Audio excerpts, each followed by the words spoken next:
Vous allez devoir, si vous poserez quelque chose en relation avec la Parashat Hashavua, quels sont les objets qui étaient dans le Kodesh HaKodashim. Qu'est-ce qu'il y avait dans le Kodesh HaKodashim? On sait qu'il y avait le Aaron, avec les Luchot. Mais quel autre objet il y avait dans le Kodesh HaKodashim? C'est vrai, Sefer Torah. Et quoi?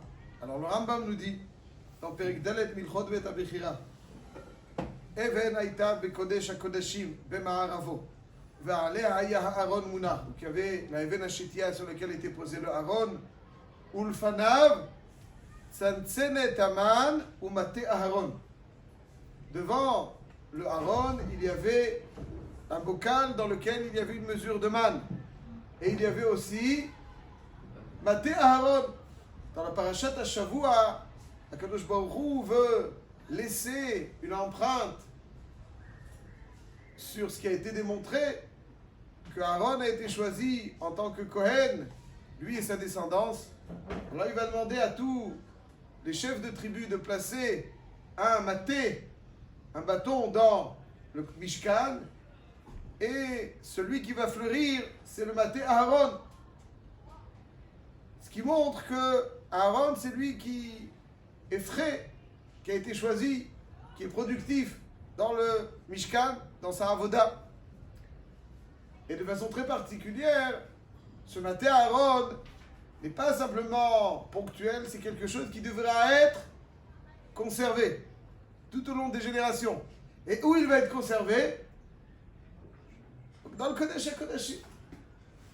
On aurait dit qu'il va être conservé dans le Mishkan, dans le Kodesh HaKodashim, avec le bocal du man, les mazkeret et le maté Aaron. Il nous dit le Rambam, toujours Perek Dalet, Milchot Bet HaBechira, Halacha Aleph, que lorsque Shlomo HaMelech a construit le Bet HaMikdash, V'yada shesofo lecharev, il savait que malheureusement il ne durait pas pour toujours.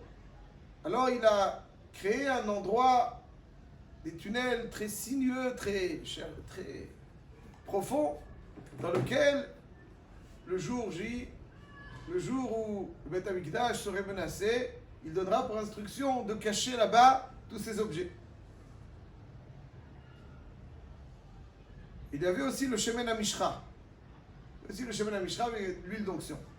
Alors essayez de voir pourquoi le maté Aaron est dans le Kodesh HaKodashim. Qu'est-ce qu'il vient faire dans le Kodesh HaKodashim? Pourquoi on le garde dans le Kodesh HaKodashim? A priori même, il prend Mistabra. Au contraire, si c'était en signe que Aaron HaKohen a été choisi, alors pourquoi le garder dans le Kodesh HaKodashim où il n'y a pas tellement accès, il n'y a que le Kohen Gadol?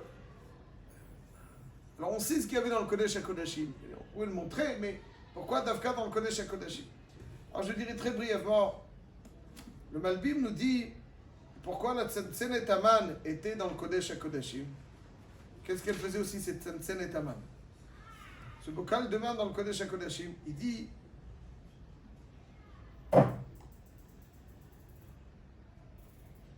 שלא בעבור העבודה לבד ניתן לו המן התמידי, כי עיקר המבוקש היה לתת מתנת הכהנים והלוויים למען יחזקו בתורת השם. כי הכהנים יתייחדו על עסק השם, כמו שכתוב יראו משפטיך ליעקב. למלבים, dans חומש שמות, פרק ט"ז פסוק ל"ד, il nous dit comme ça. Les kohanim, c'était ceux qui étaient soutenus par le man tout au long des générations. Ils ne travaillaient pas les kohanim. Les kohanim ne travaillaient pas. Il y avait une tribu qui ne travaillait pas, c'était la tribu de Lévi. Il y avait les kohanim et les lévim. Et cette tribu, ne travaillant pas, n'avait pas de terre pour obtenir un produit agricole. Il n'y a pas, comme c'est marqué dans quel paracha? Korach.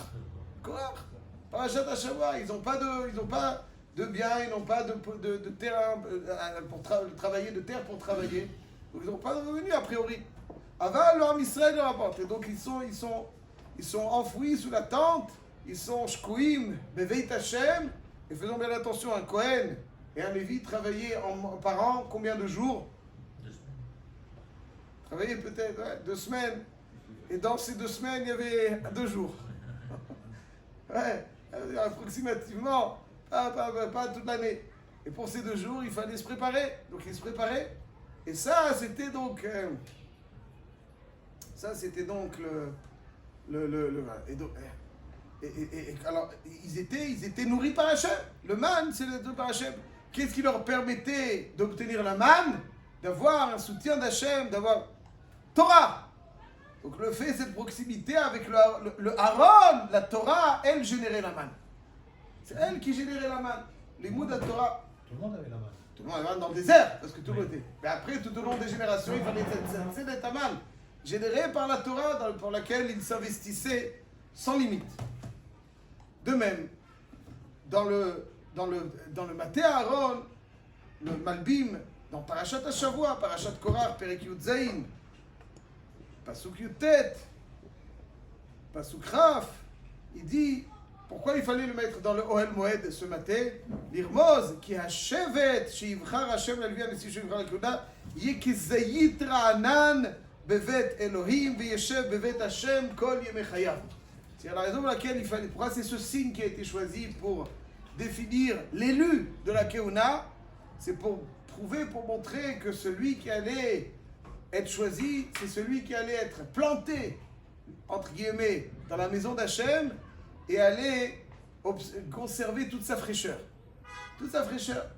Et vraisemblablement, on peut dire que ce maté était devant le Aaron pour signifier l'idée suivante. Parce que, en réalité, comme nous dit la Gemara dans Kiddushin, sur laquelle je terminerai, la Gemara, la dernière Mishnah de Masechet Kiddushin, Daf Pebet, la Mishnah nous dit comme ça. Amar Rabbi Nehorai. Rabbi Nehorai omer, Maniach ani kol umanut shebaolam ואני מלמד את בני לתורה. שאדם אוכל מסחרה בעולם הזה וכן קיים לעולם הבא. ושאר כל אמונותינו כן, כשאדם בא לידי חול ידי זקנה וידי זקנה יכול לעסוק במלאכתו ועומד ברעב. אבל התורה אינה כן, שמרתו מכל רע בנערותו ונותן לו אחרית ותקווה בזקנותו. בקיצור, il y a marqué dans la Torah, il y a marqué עוד ינובון בשיבה, דשנים ורעננים יהיו. C'est quoi עוד ינובון בשיבה? הפשט עוד ינובון בשיבה. עוד ינובון בשיבה. עוד ינובון בשיבה. Qu'est-ce que ça veut dire עוד ינובון בשיבה?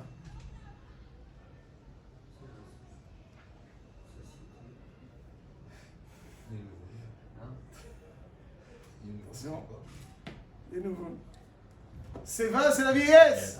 Mipne Seva takoum. ינובון, c'est quoi? Quoi?